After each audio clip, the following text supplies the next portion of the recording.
Yahweh has a purpose for every circumstance of life for those who believe in him, trust in him, and obey him.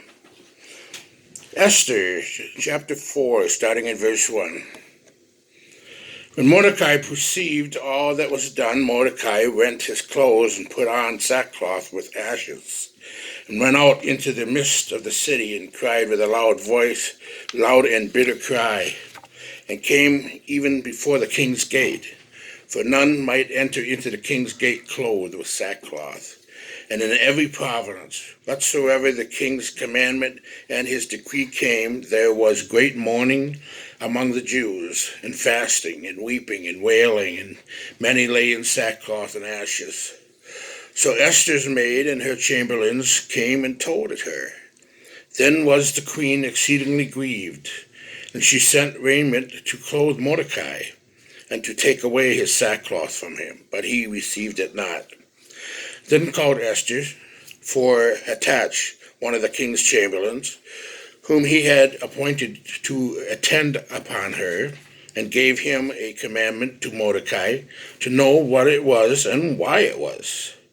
So Hathach went forth to Mordecai unto the street of the city, which was before the king's gate. Mordecai told him of all that had happened unto him, and of the sum of the money that Haman had promised to pay to the king's treasury for the Jews to destroy them. Also he gave him the copy of the writing of the decree that was given to Shushan to destroy them, to show it unto Esther, and to declare it unto her, and to charge her that she should go in unto the king to make supplication unto him, and to make request before him for her people. And Hathach came and told Esther the words of Mordecai. Again Esther spoke unto Hathach, and gave him commandment unto Mordecai. And all the king's servants and the people of the king's province do know that whosoever, whether man or woman, shall come unto the king into the inner court, who is not called, there is one law of his to put him to death, except such to whom the king shall hold out the golden scepter, that he may live. But I have not been called to come in unto the king these 30 days. They told to Mordecai Esther's words. Then Mordecai commanded to answer Esther, think not with thyself that thou shalt escape in the king's house more than all the Jews. For if thou altogether holds thy peace at this time, then shall their enlargement and deliverance arise to the Jews from another place. But thou and thy father's house shall be destroyed, and who knows whether thou art come to the kingdom for such a time as this. Then Esther bade them return Mordecai this answer. Go, gather together all the Jews that are present at Shushan, and fast you for me, and neither eat nor drink 3 days, night or day. I also and my maidens will fast likewise. And so will I go in unto the king, which is not according to the law. And if I perish, I perish. So Mordecai went his way, and did according to all that Esther had commanded him. Esther 5. Now it came to pass on the 3rd day that Esther put on her royal apparel, stood in the inner court of the king's house, over against the king's house. And the king sat upon his royal throne in his royal house over against the gate of the house. And it was so, when the king saw Esther, the queen, standing in the court, that she obtained favor in his sight. And the king held out to Esther the golden scepter that was in his hand. So Esther drew near and touched the top of the scepter.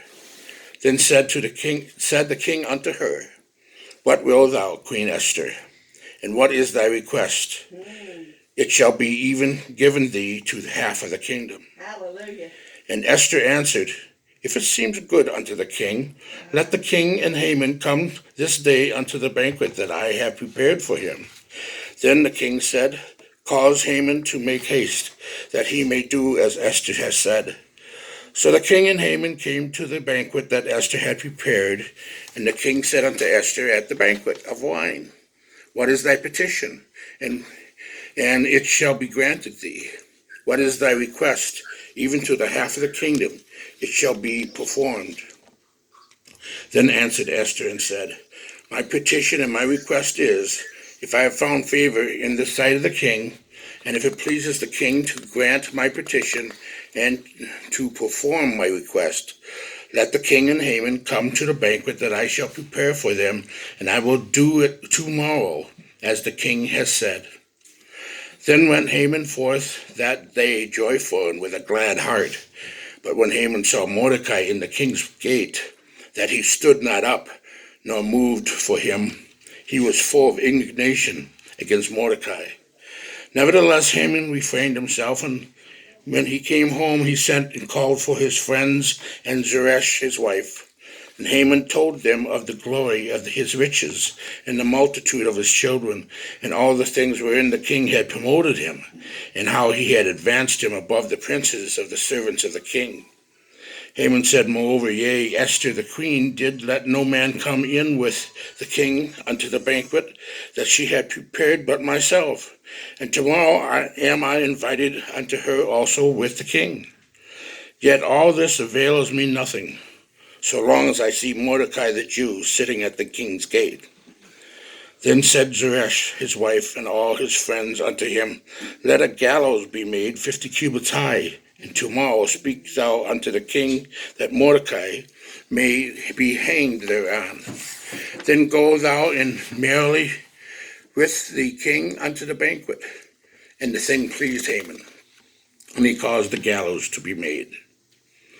On that night could not the king sleep, and he commanded to bring the book of records of Chronicles, and they were read before the king.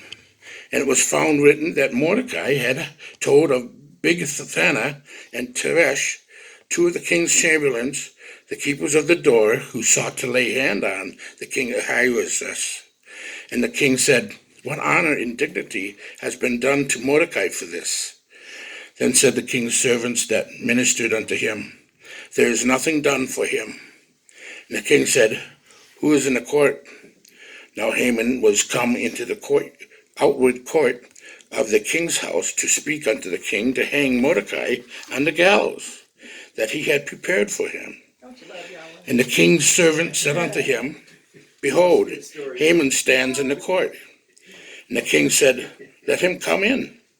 So Haman came in, and the king said unto him, what shall be done unto the man whom the king delights to honor? Now Haman thought in his heart, to whom would the king delight to honor more than me, myself? And Haman answered the king, for the man whom the king delights to honor, let the royal apparel be brought which the king used to wear, and the horse that the king rides upon, and the crown royal which is set upon his head. And let this apparel and the horse be delivered to the hand of one of the king's most noble princes, and they may array the man withal whom the king delights to honor, and bring him on horseback through the streets of the city, and proclaim before him, thus shall it be done to the man whom the king delights to honor. Then the king said to Haman, make haste, and take the apparel and the horse, as thou hast said, and do even so to Mordecai the Jew, that sits at the king's gate. Let nothing fail of all that thou hast spoken. Then took Haman the apparel and the horse, and arrayed Mordecai, and brought him on horseback through the streets of the city, and proclaimed before him, thus shall it be done unto the man whom the king delights to honor. And Mordecai came again to the king's gate, but Haman hastened to his house mourning, and having his head covered. And Haman told Zeresh his wife and all of his friends everything that had befallen him. Then said his wise men and Zeresh his wife unto him, if Mordecai be of the seed of the Jews, before whom thou hast begun to fall, thou shalt not prevail against him, but shall surely fall before him. And while they were yet talking with him, came the king's chamberlains, and hastened to bring Haman unto the banquet that Esther had prepared. So the king and Haman came to the banquet with Esther the queen. The king said again unto the Esther on the second day at the banquet of wine, what is thy petition, Queen Esther? And it shall be granted thee. what is thy request? And it shall be performed, even to the half of the kingdom. Then Esther the queen answered and said, If I have found favor in thy sight, O king, and if it pleases the king, let my life be given me at my petition, and my people at my request. For we are sold, I and my people, to be destroyed, to be slain, to be perished. But if we had been sold for bondmen and bondwomen, I had held my tongue, although the enemy could not countervail the king's damage. Then the king Ahasuerus answered and said unto Esther the queen, Who is he, and where is he, that does presume in his heart to do so? And Esther said, The adversary and enemy is this wicked Haman. Then Haman was afraid before the king and the queen. And the king, arising from the banquet of wine, in his wrath went out into the palace garden. Haman stood up to make request for his life to Esther the queen, for he saw that there was evil determined against him by the king.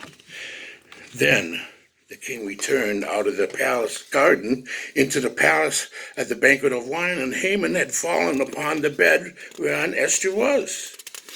Then said the king, Will he force the queen also before me in this house? As the word went out of the king's mouth, they covered Haman's face.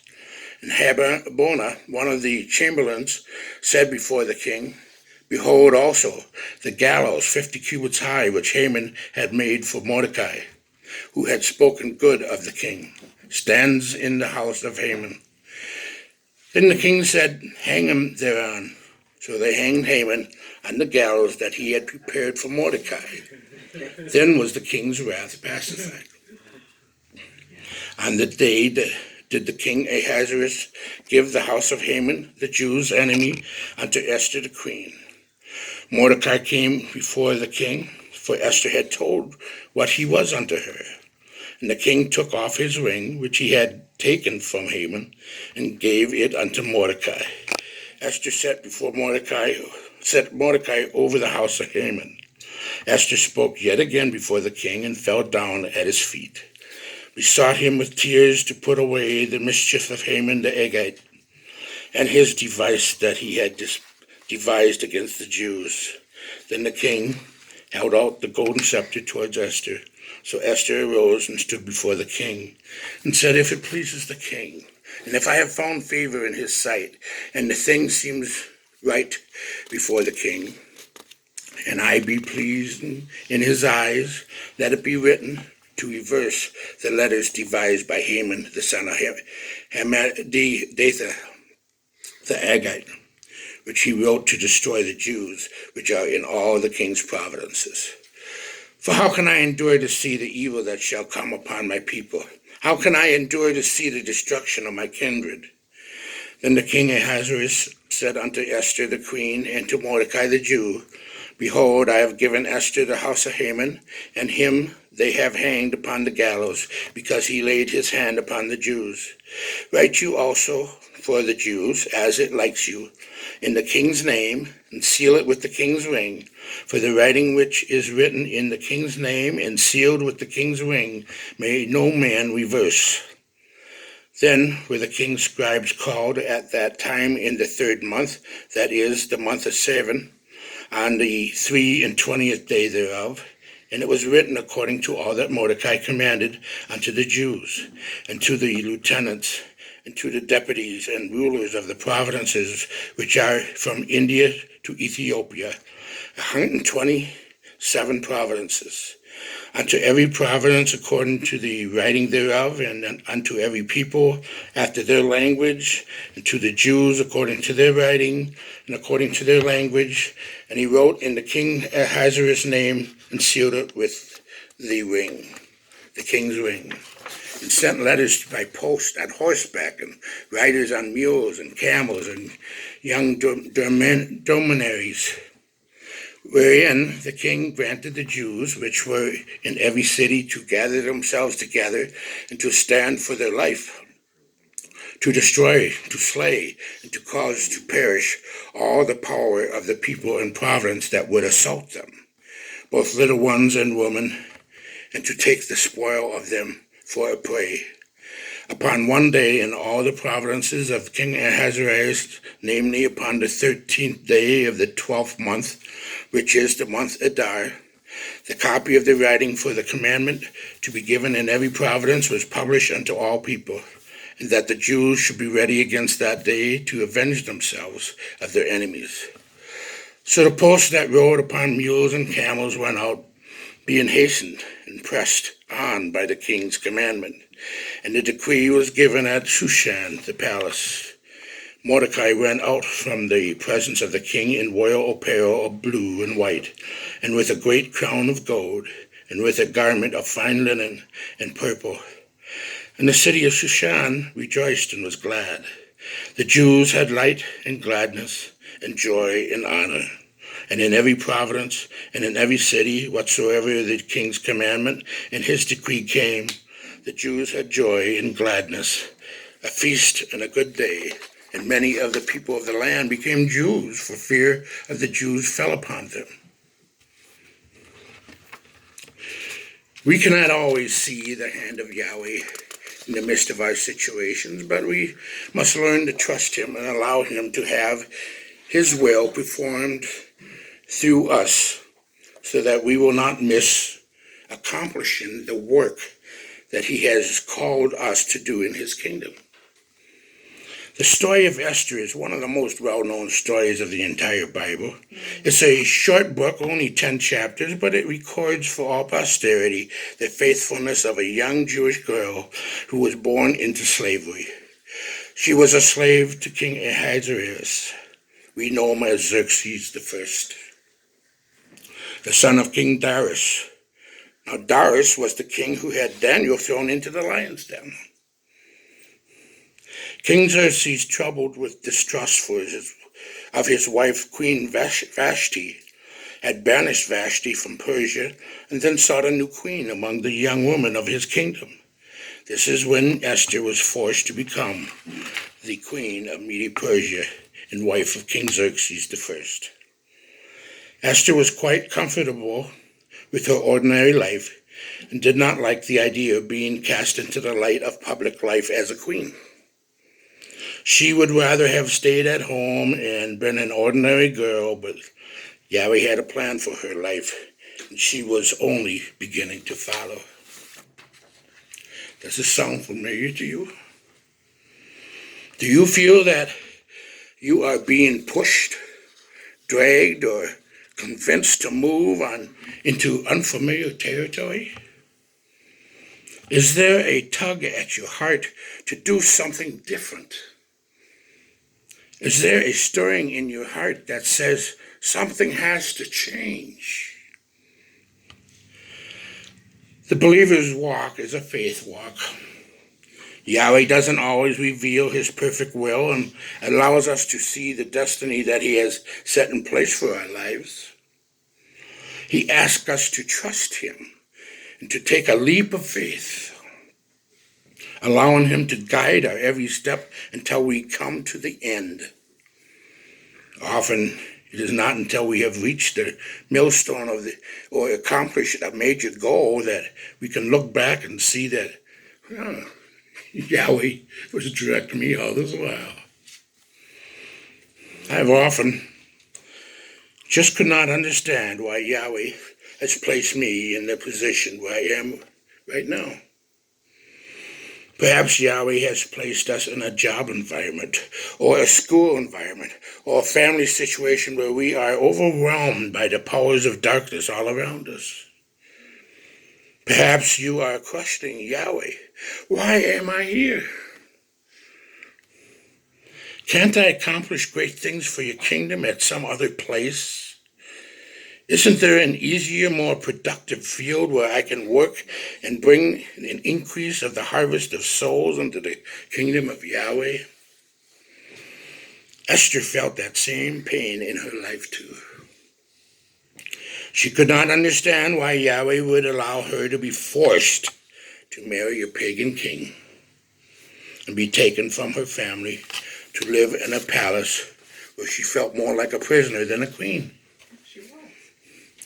According to the laws of Persia, She could not even go to her husband, the king, without prior approval. Esther, if Esther were to attempt to walk into the presence of the king without permission, she would be instantly killed if he didn't want to see her. Yahweh is not forcing you and me to do anything because this is a volunteer army. At any time we desire, we can turn away from the place where Yahweh has us and do what we want to do. But there are consequences to disobedience. We must stop to realize that Yahweh never allows anything in our lives by accident, but that every circumstance that we face is there for a greater purpose than we can see at the moment. So your job is negative, too time demanding, not exactly what you think that ought to be. So what? There is no perfect job out there. None. Every one of us must learn to listen to Yahweh and make the best of whatever situation we find ourselves in. How many times have people said, I just have to find a better job. I just have to find a better church. I just have to find a happier life. When are we going to realize that isn't the job, the church, or our spouse, or our circumstances that determine our happiness? It is our attitude in the midst of trials that determine our happiness. Abraham Lincoln said, a man is about as happy as he makes up his mind to be. You determine your own happiness by your own attitude. Don't allow your circumstances to steal your joy. I know life is unfair. I know that life is hard at times. I know that we often can't see the forest from the trees. But we must learn to trust Yahweh to bring into our path those things that He wills for our life, and then help us to be victorious in whatever circumstances come. Yahweh has some of you in unpleasant job situations. Let your light shine that men may see Yeshua in you. You just might be the only light in that dark place. You have the message of hope that no one else may have, so don't join in with the rest of the grumbling and complaining. Have faith in Yahweh, trust Him, and let your life be a witness. Yahweh has some of you in troublesome homes, environments, with unsaved parents or unsaved spouses. Live for Yeshua. He has promised to let all things work out to your good. That little phrase, all things, covers a lot of ground. Your trust in Yahweh and commitment in Messiah may be the only chance that your family will ever have to see what the love of Yahweh is really about. Let some light shine. Even if they never change and come to Messiah, your duty is to live for Yahweh and love them anyways. Esther faced the possibility of death if she went to see the king Xerxes unannounced. I want you to know that if you fail to carry out the will of Yahweh in your life, you may face the death penalty too. If we fail to live for Yahweh, we are in rebellion against Yahweh, and rebellion is sin, and the penalty of sin is death. We must be about our Father's business. We must work where we are and do the best we can under every circumstance, and then trust Yahweh for the victory. The day came when Esther's circumstances were proven to be according to Yahweh's providence. Through underhanded methods and because of hatred for the Jews, some of Xerxes' counselors had passed a decree that all of the Jews in the land of Persia were to be put to death because of a fear of rebellion against the king. Understand that the devil never stops trying to destroy the Jews, and he will never stop trying to destroy believers in Yahweh and Yeshua. Pharaoh of Egypt had tried to destroy Israel, and Yahweh stopped him at the Red Sea. Haman of Persia in Queen Esther's day was trying once again. Adolf Hitler in the German Republic would attempt to annihilate the Jews in death camps in World War II, but Yahweh would stop him. The Antichrist in the last days will attempt to annihilate believers in Yeshua Messiah, but Yeshua will stop him. Just as Satan had attempted to destroy the Jews in Israel, he attempts to destroy those who are grafted into the family of Yahweh as believers. His job is to kill, steal, and destroy every one of you, and he never sleeps and he never quits trying, but he will not succeed because Yeshua is greater in you than the power of the devil over you. Esther came to realize that Yahweh had placed her in the palace of the king of Persia for this specific time and purpose. All of the hours of loneliness, separation from family and friends, questioning why Yahweh has allowed this to happen, wondering why she was destined to carry such a heavy burden all of her life, were now answered by the fact that Yahweh could use her to save her people and herself. For if thou altogether holdest thy peace at this time, then shall their enlargement and deliverance arise to the Jews from another place. Those were the words of Mordecai to Esther. He knew she was afraid to speak.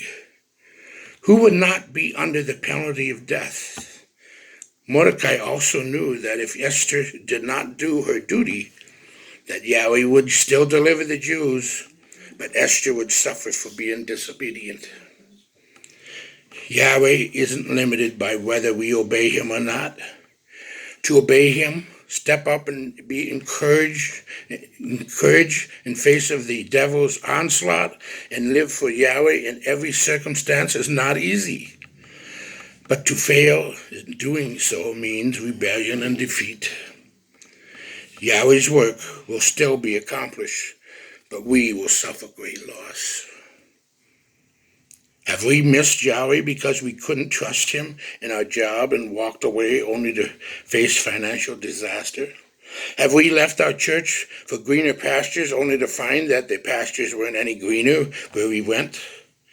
Have we rebelled in our circumstances and found that we missed Yahweh because we didn't see it through to the end? When we face the difficulties, the hardships, and the unfairness of life, let's not miss Yahweh by running away. Face your fears head on. Take that leap of faith. Trust in Yahweh to guide your steps, and he will see you through it all. Yeshua did. Has Yahweh placed you in circumstance for a reason? You can stake your life upon the fact that he has it all under his control. There is nothing happening to you right now that Yahweh doesn't know about and that he hasn't already worked it out for your good if you are living for him. Perhaps like Queen Esther, you have been brought to this place in your life. This place of loneliness, this place of fear, this place of uncertainty, this place of doubt, this place of indecision, this place of questioning Yahweh, all for a purpose. Esther experienced every one of those same feelings. Yet Yahweh had her in his perfect will. The feelings weren't wrong or sinful, but to be disobedient to the call of Yahweh would have been sinful. Her obedience overcame every one of her fears, doubts, and uncertainty. In the end, it is not these same feelings that are wrong for you and I to have. Action. Obedience to Yahweh cures the fears. It removes the doubt. It gets rid of uncertainty. It cures indecision. It removes loneliness and answers every question. Step out by faith and watch Yahweh perform his word through us. For such a time as this, Yahweh has brought us to where we are now. For such a time as this, there are souls to be saved in the workplace. For such a time as this, there are many in our family who do not know Yahweh. For such a time as this, Yahweh is calling men and women and young people, all of his people, to work in the fields and harvest souls for the kingdom of Yahweh. For such a time as this, Yahweh has prepared you to teach, minister to those lost and dying, and hurting people all around you. Yahweh has a purpose in your life and every circumstance of your life. Put your trust in him. Let go and let Yahweh use you to bless others. He will see you through to the end, and you will be victorious. Yahweh bless.